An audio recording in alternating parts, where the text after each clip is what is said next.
All right. Welcome back, everyone, to episode 2 of The Scoop, aka The Scoop Around the Loop.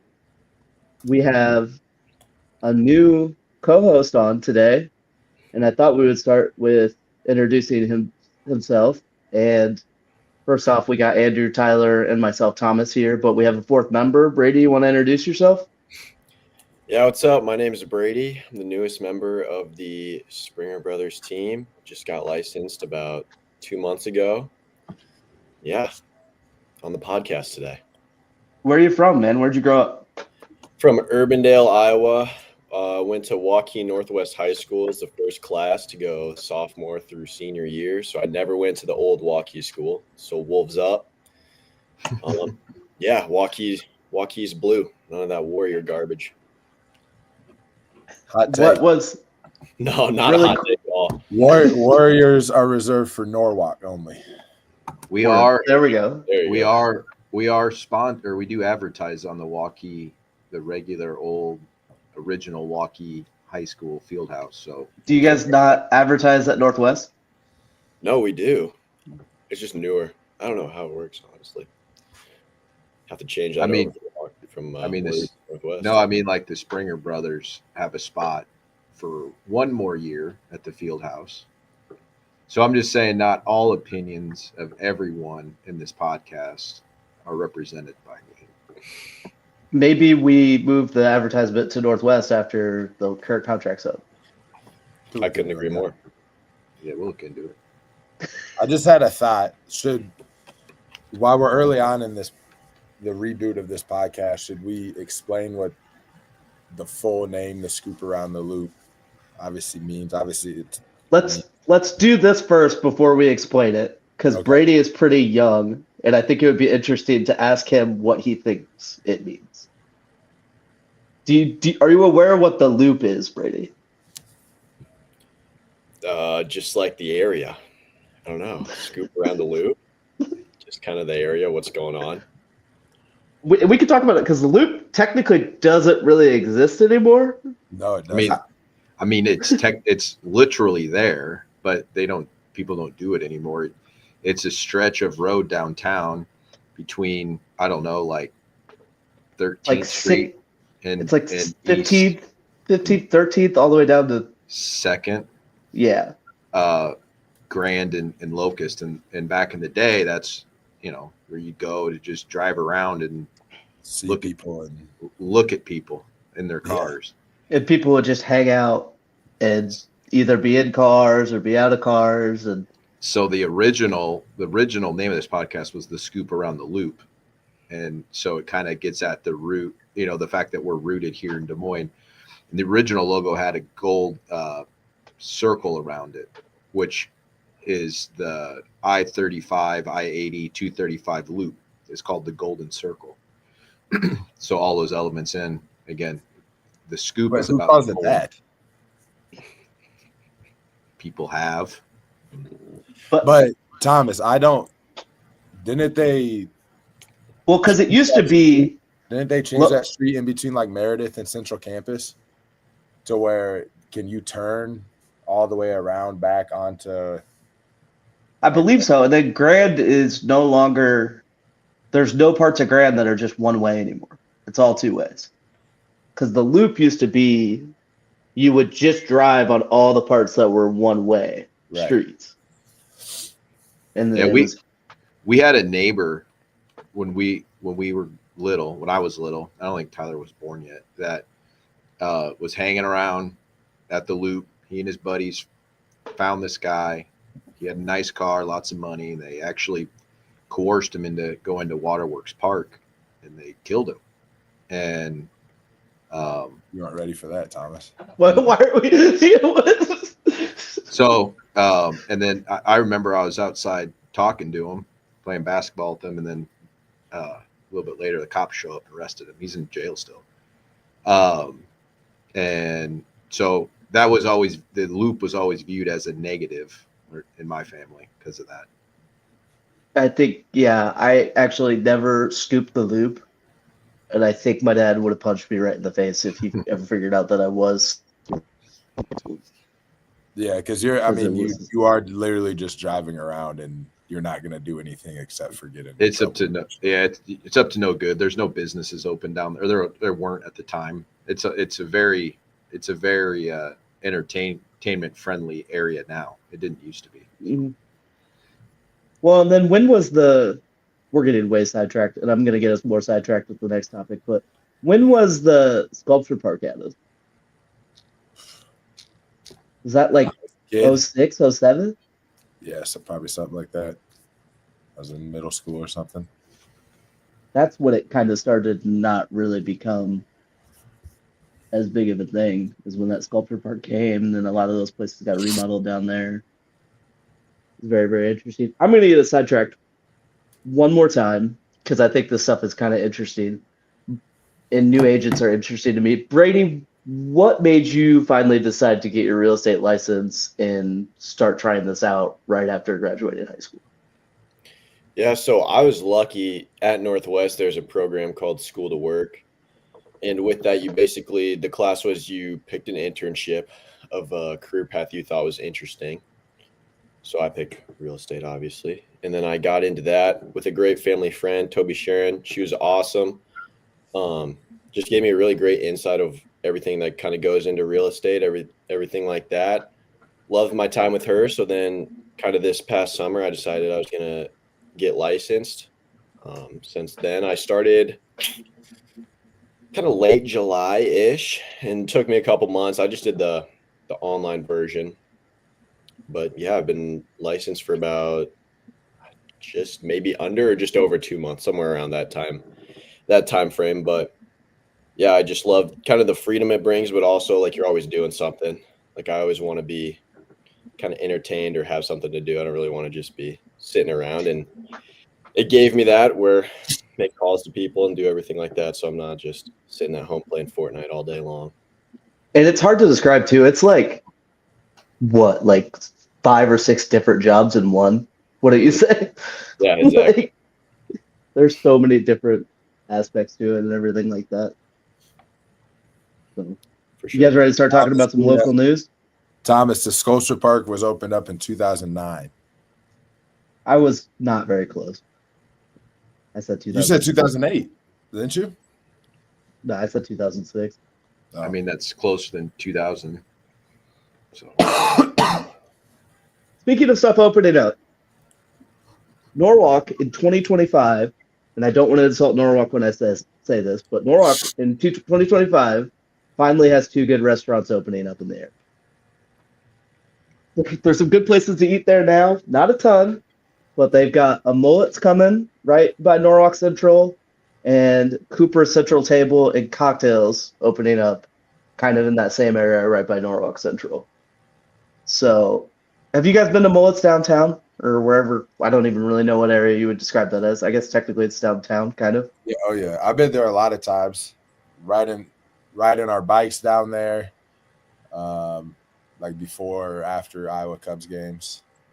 The brunch is really good. I really, really like Mullet's, the downtown location. I've been to the Mullet's in Ames now twice, once before a football game and once before a basketball game. And both times it was like really not all that packed. Now, it's where Westtown Pub used to be. Isn't that what it was called, Andrew? mm-hmm, mm-hmm. And that used to be packed to the brim when you'd go in there before a game. And both times I went into Mullet's before a game in Ames, it was like kind of half full, and it took forever to get service. Like we sat down at the table and it took 20, 25 minutes to get anyone to come over.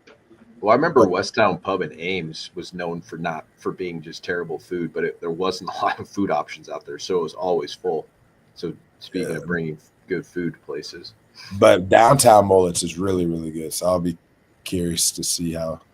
I hope Norwalk could just get the same exact thing, because I'll be honest, the Ankeny one that they opened to Mullet's is kind of the same story as that Ames one. I was not very impressed by the service. Yeah, just not as much. Not that all the good talent is working at the downtown one or something. Yeah. All right, Mullet's, we're rooting for you, is what we're saying. I'll be there. I'll check it out. I always give it at least one try. One of the great restaurant names, in my opinion, and the theme. Oh yeah, and then all the You actually decorations that they have. Yeah, like, it's just fun. Have you guys been to Cooper's on Fifth or the Winchester in Valley Junction? The Winchester before. Yeah. I haven't been Randy to Cooper's. has I it. went to the restaurant. It was before Cooper's, but that's not answering your question. Hasn't that been a while ago at this point? Yeah. To me, again, you're Norwalk. You're born and raised in Norwalk, and to me, the Coopers is like the better or the cooler news. It's more exciting. Slightly upscale. First off, anyone that's listening, if you haven't been to Cooper's on Fifth in Valley Junction, go there.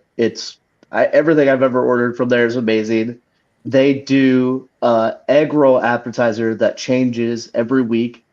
That's just different types of egg rolls, and those egg rolls are always delicious. And then they just make tons of other just different type of American food / Italian food. And if there's a long wait for your table, Winchester's that's across the street is owned by the same people. They have appetizers, and it's just like a cocktail lounge type of place. So this Cooper Central Table and Cocktails is both of those restaurants just combined into one. So I can see it. Whether, yeah, considering where it's at, I can see it being a very popular place for people to eat after their kids play in the baseball tournaments and stuff like that. I was just about to say that. That's for mullets, though, too. I think mullets would be, especially. Oh, yeah. If you have like a weekend tournament and you go eat there before or after, I could definitely see that being very, very popular. Norwalk on the come up. Just wait. There's a golf simulator going in right in that same area as well. So if you just completely. I got a beer with a friend yesterday, and we were talking about it. Do you guys feel Norwalk is there? I don't know if there's another one down there yet, so that's fine. But do you guys feel like there's an oversaturation of golf simulators in Des Moines? They haven't quite outnumbered chiropractors yet, but there is quite a few golf simulators in the area. It's the front. Hey. Shout out to my buddy Brett Viles and Optimum Chiropractic. I would actually argue that we need chiropractors more than we need golf simulators to get your body right. I think they're correlated. I think if you go golfing, you probably need a chiropractor. Yeah. How many golf simulators are there? There's one opening up in Norwalk. There's the Range. There's Broheim's. There's X Golf. There's Swing 365. I saw one in Ankeny yesterday when I was driving through on First Street, right down the street from our office. That's Swing 365, I think. Yeah, that's an indoor golf simulator. Let's see, Brady, what do you think? Are there enough golf simulators in the area? I don't think you ever can have too many golf simulators, to be honest with you. We got Jamie Elliott. They got a lot. I'm just going to throw out Jamie, do you think there's too many golf simulators? I'm going to throw out my opinion here really quick. If you're looking for a good golf simulator, I think X Golf is the best one in the area, in case you're curious. Is that the one across from Dick's Sporting Goods in that strip mall? Yes. Yeah, and it has I'm a very lazy person. It has a golf ball feeder thing, so once it hits the screen and then feeds the golf ball right to where you're hitting again. Gosh. Oh, that's It's really, Does it have a stool that you can sit on and swing the club too? no. No, it does not. Well, that's maybe the next thing. Pretty soon Tyler. you'll be able to sign in there remotely on your couch. Oh, we got the answer from Jamie. That's true. If they're in business, there's enough of them. I mean, we grew up in Iowa. We know. I mean, there's like a solid. Let's see here. The last round of golf I played was probably the last week of October, and I'm probably not going to be able to play again until March. There's like 4 months where you need a golf simulator. Yeah, and then even I see people out at Top Golf. I saw people are out at Top Golf just like 2-3 days ago when it was Bundled up. 10. That's crazy because they have those space heaters, but when it gets that cold, it's still not very warm. Like, Air fiends, addicts. all right, Tyler, you want to talk about how Casey's and Faraway have upset you? No, they haven't actually upset me. The more I actually Oh, now he says that. No, it's Yeah, good. he was talking so tough in the group chat. Well, so Faraway is my favorite grocery store. That's where I go to the most. Just I like the ambiance even inside of it. It just really, I feel like actually feels like a small town grocery store, even though I'm in Johnston or whatever. But they announced that they're opening their first full-size store in the Kansas City area. As you can see in the background, Bronco flag. I got some Bronco stuff on this wall. I'm a big Bronco fan, and my disdain for the Chiefs in Kansas City has only grown over the years. So the fact that Has your really quick even question? more Chiefs fans get to enjoy my favorite grocery store irritates me. Really quick question: Has Hy-Vee's sponsorships and you being a Broncos fan made you not go to Hy-Vee as well? No, not necessarily. I just like Faraway more. Okay, gotcha. I think their partnership for like the Heroes game, the Iowa Nebraska stuff, has made me not go there. If I'm being honest with you. Brady, Faraway or Hy-Vee? Oh, Faraway for sure. 10-ounce sirloin, $6.99. Can't beat that. What? This is the second time I've been talking to you, and you've mentioned particular meat deals and where to get them. Great deal. Great deal. What was the deal? One more time. 10-ounce sirloin. I think it's $6 or $7.99. And what was the Costco deal? Oh, the Costco deal. Oh, It's probably better. it was It's probably something better. Wagyu steak. I can't even remember. Oh yeah. You though. Did you buy those for the championship game? You know what? It's a low blow right there. Did not. I don't even want to talk about that You didn't championship. say who you're rooting for. I just asked if you bought them. You didn't wear your Notre I Dame didn't stuff wanna on the think about pod. that championship game. No, I did not buy those. Had pizza, and I threw my Probably slice should've. of pizza at the TV. The first drive was pretty cool. After Yeah, that it was first awesome. drive, though, Riley Leonard looked like he was about to die. Yeah, they ran them, I think, 8 times in that drive. It was 8 Oh. times just in that first drive. Yeah. Something was And I thought crazy. he was going to die on the field. He literally threw up on the sideline. Yeah, but So- back to I the didn't Faraway even thing. Is this the first Faraway opening outside of the state? No, so that's part of the They're in reason why. Like Nebraska. at first, I was irritated that I had to share with, of all people, Kansas City Chiefs fans. But they have 140 stores in total. They're in Illinois, Kansas, Minnesota, Missouri, Nebraska, and South Dakota. Now, most of those are like meat markets. So in my head, I'm thinking similar to what they have in Beaverdale. And they've had a couple of those in the Kansas City area, one in Olathe, one in Liberty. Oh, it's Olathe, just so everybody knows. Olathe, one of the Mid-American pioneers. What? Do you guys know where Faraway's corporate office is? Johnston? Incorrect. Well, Down the according to street. Google, it's in Boone. They just moved it to Johnston like 2 months ago. Well, they need to update their website because the Unless header it's not open yet. No, but it is. yeah. It's down the street. the header still says Boone, but then you have to read a little bit more. Then it says Charleston. My bad. It is down the road from Tyler Springer. But I do think that so right now Hy-Vee's corporate is still in Iowa too, right? Yeah, West Des Moines. Yeah. I do think that Faraway is going to do very well in the Kansas City market. This article said that it's primarily price shoppers and Hy-Vees in Kansas City even. And that's once Faraway gets going there, price shoppers not going to become a thing, I don't think. But Kansas City is known for barbecue, and obviously Faraway is where you go to get really high quality meat. So I think they'll do well down there. Okay. And then what's the Casey's news? Casey's, they've had wings before, but now you can just walk into the restaurant and order wings for the first time ever, at least in like Des Moines area stores. It's a test. They're seeing how well it does. To me, I have a mental block for whatever reason, and it's more just like chicken in general, that getting chicken wings from a gas station kind of creeps me out. I don't know why.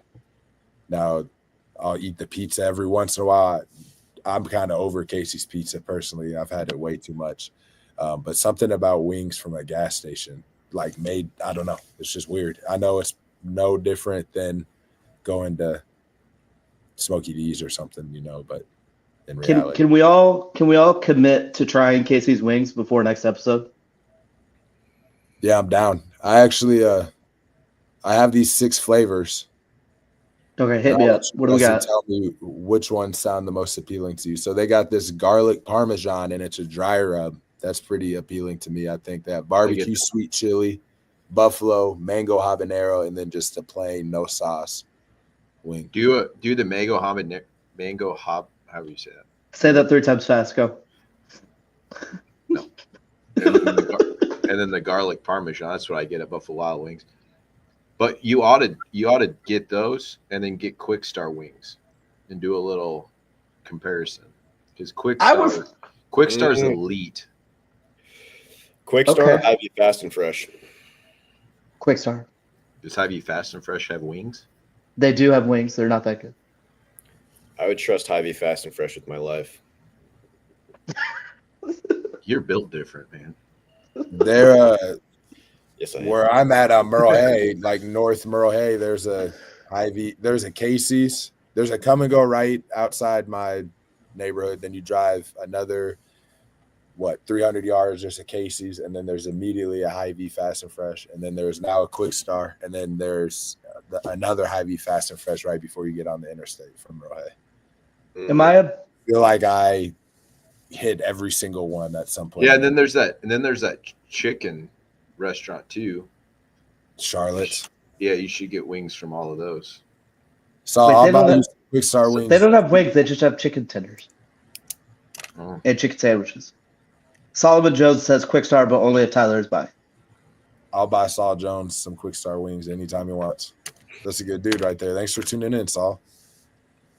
They got good cheese curds. I love Quick Star because you can, take their sandwiches and you can dress them up right there. Put lots of pickles on them. They have the daily deal too. That's always good.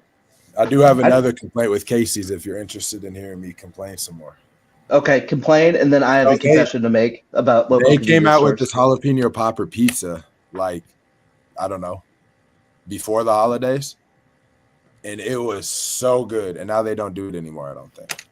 They were selling it by the slice in most stores that I'd come across, and I loved it. I love jalapenos, but they add like a cream cheese type of sauce to it too. And I loved it. And now they've like done away with it, it seems. And now they're promoting, an Italian deli pizza instead as like the new slices that you can get in the gas station. I'm not going to lie. You had me at that. That sounds good. Italian deli pizza. Yeah. It looks real good on the advertisements on the doors when you walk into the stores. How'd you feel after that jalapeno popper pizza? Good. I love jalapeno poppers and jalapenos. He got energy from it. What about like 3 or 4 hours later? No, my stomach's built for that. That's not where my stomach struggles at. The spicy stuff. All right, here's my confession. You start putting fruits and vegetables in them, then it's I shut down. It chills. I have not been to a come and go since Maverick purchased them. Is that a stance, or it just so happens? It was kind of falling off. It was very quickly not becoming one of my favorite convenience stores. And then when Maverick bought them, I was like, okay, this is a sign. I'm just done. Does that make me a bad person? Yeah. No, it doesn't. I mean, you don't have to shop anywhere you don't want to, for one. Obviously, everyone has their preferences. And I have the Hy-Vee fuel saver, so a majority of the times I'm going because I need gas. And so that makes me go to a Casey's or a Hy-Vee. When when I'm out west, I like going to Mavericks. I actually like the Maverick, like actual Maverick stores. So maybe For it's just going to take a little bit, and then they'll start getting a little better again. I don't know. I've just never been impressed by a come and go lately. Is it because your shoes are always sticky when you leave the store? That's part of it. Because that's kind of my beef with them. yeah, what's going on with that? Clean, yeah, do a better job cleaning. Quick Star, ooh, they're elite, man. I'll say it Or again. do you think their cleaning solution that they use at Come and Goes leaves the floor a little bit sticky? So that's actually a sign that it's clean. I don't know. Maybe. Need to chill out a little bit on it. Okay, everyone say hi to Kurt, and then we'll go to the next topic. What up, More. Kurt? Boy, thanks for tuning in, man. The squadron, but you should have capitalized the quad since there's 4 of us. But, Nailed it. It was perfect. yeah. And Andrew, do you want to really quickly, for featured listings, I thought we would talk about some Drake homes. This is a builder that we as a team work with a lot, and Andrew thought that we should feature these 2 particular listings. Andrew, do you want to talk really quickly about some highlights, and then we can kind of fill in with some stuff that's always stood out about Drake homes? Yeah, this is these 2 homes in particular. Drake Homes has names for their plans. This particular plan doesn't have a name, so we would invite you, and in fact, maybe we can incentivize people to help us with the name. Go check it out. Are you from hosting? 1 to 3. I'll be there. Okay, I was just gonna say on Sunday. It's a plan they put together because the lot's kind of narrow, and originally the plan was a little different, but it wouldn't fit a 3-car garage. So they kind of built this plan so it had a 3-car garage and still had the space that the other homes have. So it's a little longer than it is wide. But same Drake quality, 2x6 construction, zip system sheathing. Do you want to really quickly talk about that zip system? Yeah, so a lot of times I would say like zip system, you can think of it as kind of like your skin, in that it doesn't let moisture in. When it rains, like water doesn't go in your skin, but your skin can breathe. And in the same sense, it's kind of funny to think about, but it's important.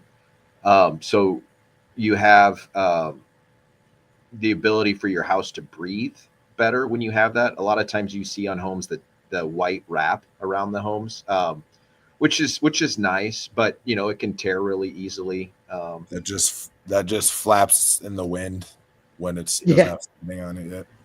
Yeah. Why is it that every time they put that out, it seems like it takes some builders forever to put their siding on? They're like Immediately after that. You would think you would immediately rush to get siding on, but yeah. And so, think of it as like that your house rips or your wrap, you have a present and the wrapping paper rips. So it's not really doing its job. In the same sense, when you have that wrap on the house, it's really easy for moisture to get in. It's more of a wet, like we sold shoes, right? So there's a difference between waterproof and water resistant. It's a water resistant thing, or water resistant. So it's not letting moisture in, but it doesn't really let the house breathe. So it's more like a Gore-Tex. Gore-Tex is waterproof. Zip system is, yes. Yes. shoe sales. And so, imagine like wearing waterproof socks, but like but like the shoes are mesh. Like I guess it's not like the truest kind of example, but like it doesn't really do anything to like keep your sock from drying out if the shoe is mesh, because the water's whatever. It's an analogy that's worked before, and in my head it's not making sense right now. But anyways, so it's a more expensive process. It's a more expensive product because you actually have the weather barrier fused in with the wood, and because a little more expensive to build the house. And so Drake Homes does all those things that aren't like super. They do a lot of things that aren't super sexy because you can't see them, but I also think like their homes are very stylish and very up to date. They have really cool finishes. Now, anything you see in a house that they build for a lot of builders is a custom or upgrade. It's all standard with Drake Homes. These particular homes in Polk City are all priced at $470. There's 4 of them, two of this floor plan, 2 of another floor plan. All of them have 3-car garages.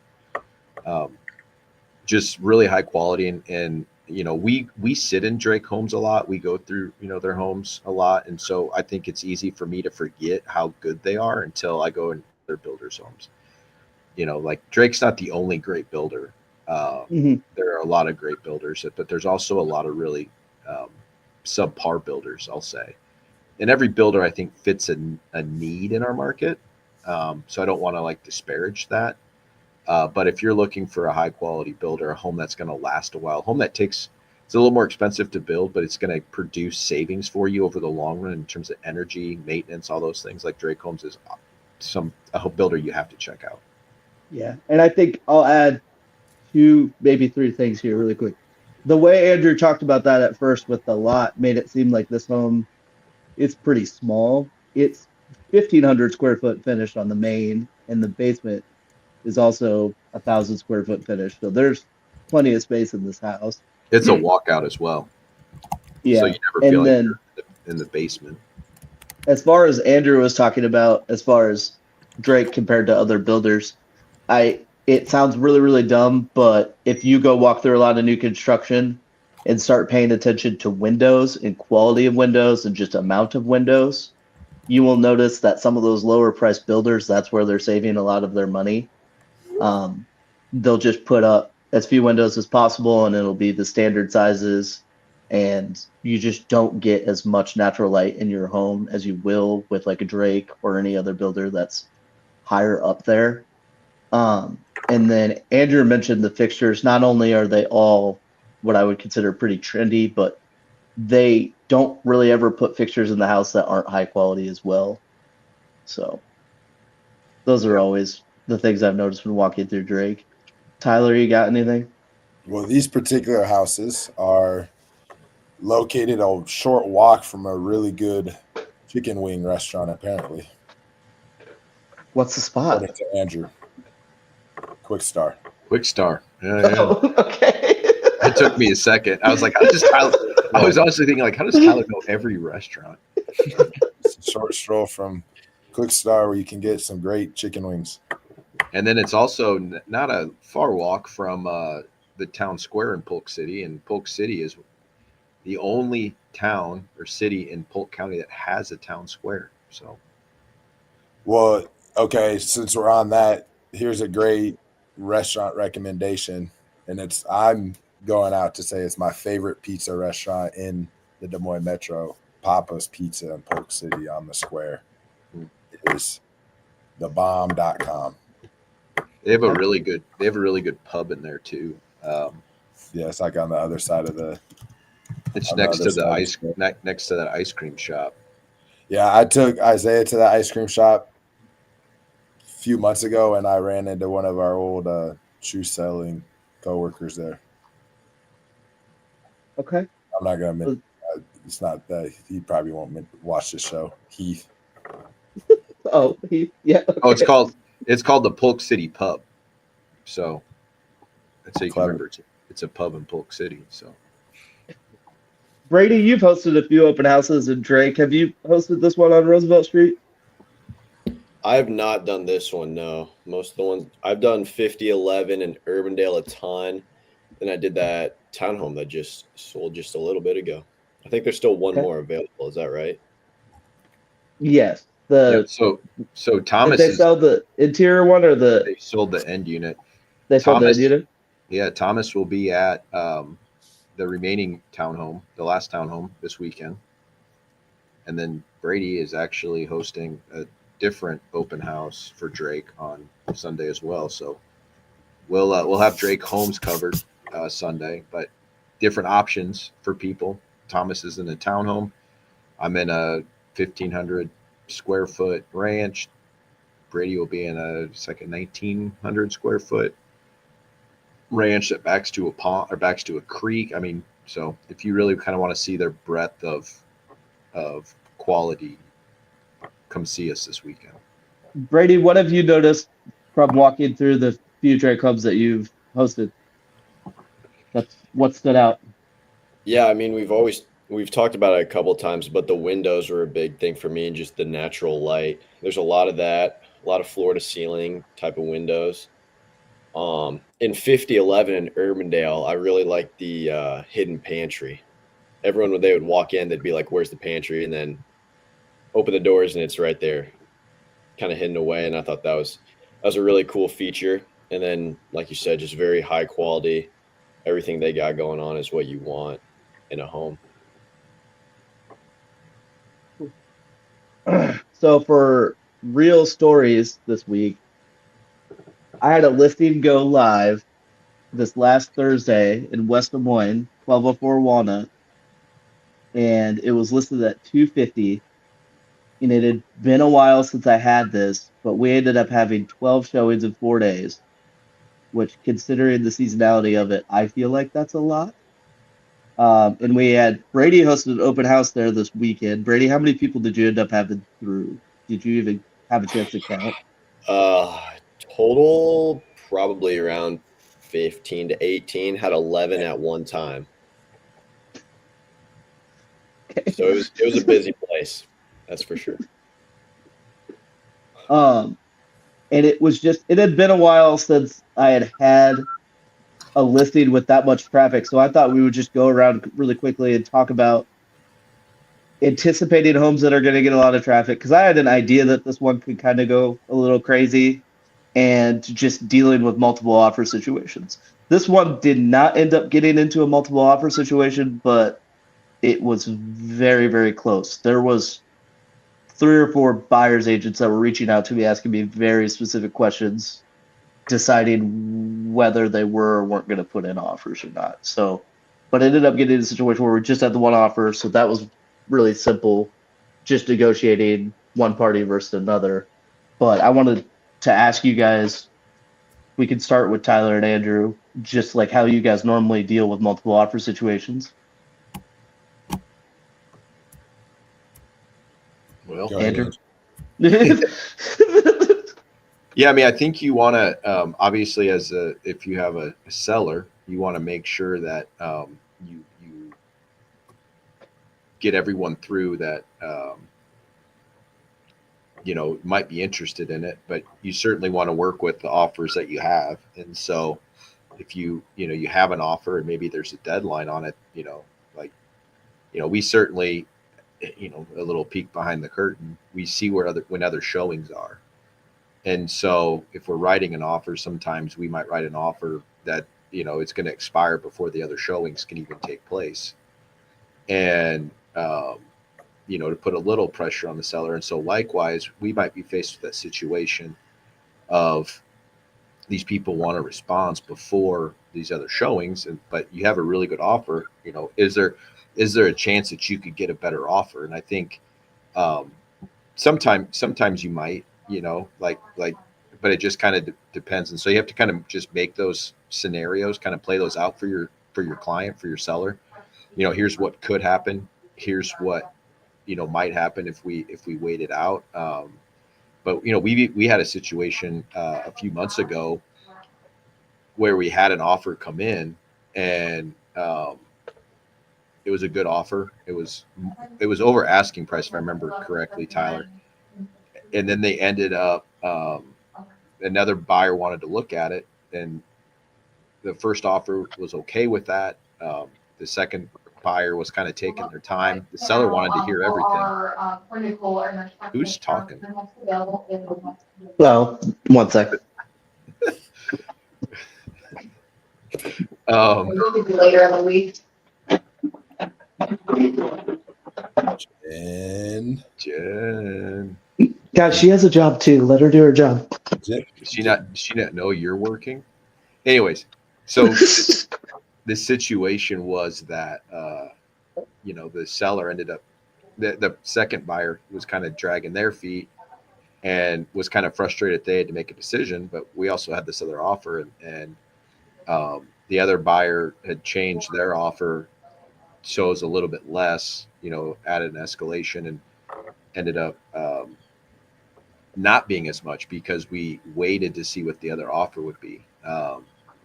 So though that's kind of like we talk a lot about the wins in our business. That was kind of one where kind of, that sucks, because And that's a pretty rare situation that a buyer would change their offer. But I but understand. it was also a time when real estate really wasn't moving. Yeah. And so you have to kind of look at the market, like who has the leverage in a particular situation. So I think in like your situation, you have multiple offers. I would say, there's also the thinking of, hey, there was 12 showings and only one offer. Yeah. So you want to be careful with that too, that you don't, overplay that hand. But at the end of the day, it's up to the seller to make that decision. We're just, so we just present the facts to them. Here's what the deal is. If you can. And it was an interesting situation because so the person that ended up offering was one of the people that saw it the first night, Thursday. But just based on the showing requests we were getting by Thursday night, I talked it over with the sellers and we decided just to tell all people showing, hey, we're not going to officially, before we even saw an offer, just telling them straight up, we're not going to accept anything until Sunday night. So just to give as many people a chance to look at it as possible. And it ended up not putting us in a situation where there was multiple offers, but I still feel pretty good about it because we ended up getting a lot more feedback before we ended up negotiating with these buyers. And I felt like it put them in a situation where they were pretty well informed and not feeling rushed to accept the first offer that they got. Yeah, and I was just gonna say, I think it gives your seller support and clarity as to what's going on around it. Like, are they, we've listed houses before where we thought for sure, like, okay, it'll be a stretch to get this number, and then we blow past that number 25,000 over asking price, or we're even surprised, like, man, we missed that value. But the market will always tell you what it's worth. Right. And honestly, too, I hate, and this isn't very common anymore, but like, I feel like from the buyer's standpoint, maybe you guys can disagree with me, but from the buyer's standpoint, seeing some of those listings that are like, hey, we're looking at all offers at 6 p.m. on Sunday, that's discouraging to a lot of buyers. And there's some buyers that will just completely back out because they don't want to be in a multiple offer situation. Yeah, and conversely, that can give your seller leverage too, because a buyer leverage, because if that, it's kind of funny because there's still listings on the MLS that in the description it says we won't review offers till X date, and it's a month later, because clearly there was no offers. And I think you have to be careful with that too, because as a buyer's agent, like if we blow, like we're at that point and there's actually no other offers, it actually tells us like we actually have leverage because you thought that you were going to get offers and you didn't. And so it kind of puts us in a position, you can use that deadline to your advantage as a buyer's agent too. Deadline and days on market. I mean, I feel like that's two really good things to look at when potentially offering. And the last time, if it has been on the market a long time, looking at the last time they've done a price decrease as well too. Trying to anticipate if they've been thinking about doing another one or not. So yeah, and at the end of the day too, as an agent, I think it always works in your favor if you can, for a lot of reasons, one, getting the best deal, because the best price or the highest price isn't always the best deal.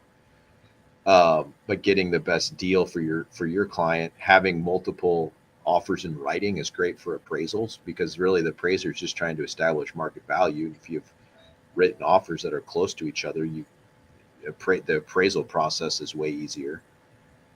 I would say way easier, way less stressful. yeah. So Yeah, Tyler, any thoughts about multiple offer situations? Number one, I hate like dealing with them on the sales side.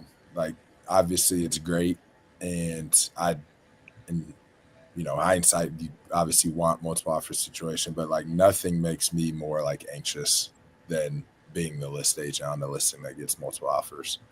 even being the list agent on a house that has this many showings is kind of like just gets you kind of like moving, because you know that for one, I always think of like in a multiple offer situation, like the buyers that don't get it, like especially on a Friday night, there's a good chance that news just ruins their entire weekend. You know what I mean? So like that's not always the most fun thing to even deal with in the first place. But yeah, I think it kind of depends a lot on the seller and kind of their risk tolerance, I guess, and what there's certain personalities, and you see it across different aspects of their lives or their character or whatever, that this person is the type that will just take the first thing that comes to him, the first thing that's good enough for him to accept, he or she. And then this person either wants to nickel and dime and just wait to the last possible second, or is more of a risk taker and is okay with possibly losing out on this one at the potential for an even better one down the road. So as long as I'm doing my job and communicating the different situations to them, I'll definitely, in most situations kind of share what I would do, but also explain that, it's up to them 100%. But yeah, and as far as how things are handled, there's, like you guys have talked about, there's 3 or 4 different ways to go about it, presenting those ways, and just kind of the personality of the seller is usually what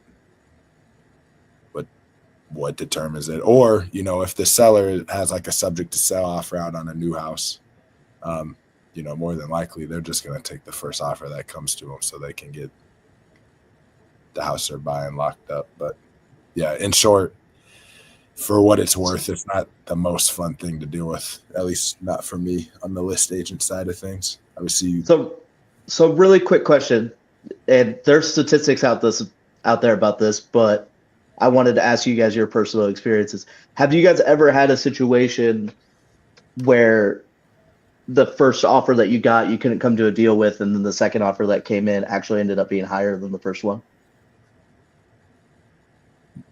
You mean like on the same day or like later on? Not on the same, like it could have been like way later on. Because I've only had that happen once. A majority of the times, well, other than ones where I've had multiple offers, like all like on the same day on the deadline, but I've had one that we got the first offer, accepted it, and then it fell through. But then thank God it fell through, because the next one we got actually ended up being higher. Yeah, so, there's been situations like that where it comes down to price and just things within an offer. But there's also been situations where a deal has fallen through, or someone says they're going to write and they don't end up writing, and you wait around for a couple of days, and then a new buyer comes through, and that buyer's agent is just awesome to work with, and they don't ask for it. Like our sister's house, she just sold her house a year ago, I don't know. But I remember when we first listed it, they had a subject to sell offer out on a new house, so there was some nerves involved with that. When we first listed it, there was someone right away that was super interested in it that was telling me that they were going to write, and that didn't end up coming, so there was more nerves. But then the eventual buyer wrote a great offer, and they didn't ask for a single thing on the inspection, and they probably could have, but they didn't. And obviously that is a big relief too. So there's a lesson learned in having some patience and kind of letting things work out how they're supposed to work out, I suppose. Well, in the case of our sister, that we had wrote a subject to sale offer on a house before that, where we this house they really liked in Grimes, and it was a lot more than what they had wanted to spend, but they really liked the house and they missed out on it. So that was kind of a bummer. But then the house that they ended up moving into was one of those where like you walk in and you're like, why aren't you writing an offer right now? Like you just felt in your gut like it was the right house. And so they ended up in a better house. I think it was way less money for them. Yeah. And to Tyler's point, we ended up with a buyer who I actually knew the buyer, but great people, and they've really made the house kind of their own as well. So it always works out. We just we always try to have the kingdom perspective that it's always going to work out the way it's supposed to, that God's going to work for the good of those who love him. And so we, all we can do is present the facts that we know and trust a little bit and lean on our faith that it's going to work out the way it's supposed to. So, Brady, do you have any insight on how you're going to handle your first listing and first multiple offer situation? Well, based off of your guys' story, it sounds a little bit crazy, but just make sure I'm keeping everyone up to date and, like Andrew said, sharing all the facts that I know and everything like that. So, yeah, I mean, it's a great problem to have dealing with multiple offers. For sure. No doubt about it. I imagine Brady's going to call us when he's in that situation. So that's why we're a team. First time. Yep. Heck yeah. Well, to everyone that is watching, thank you for watching. To everyone's listening, hopefully on the podcast app, because guys, we are on Apple Podcasts. We're on Spotify now. We're on Amazon Podcast app. So we're all over the place. And thank you everyone for watching, and have a good day, guys. See you guys. Peace out.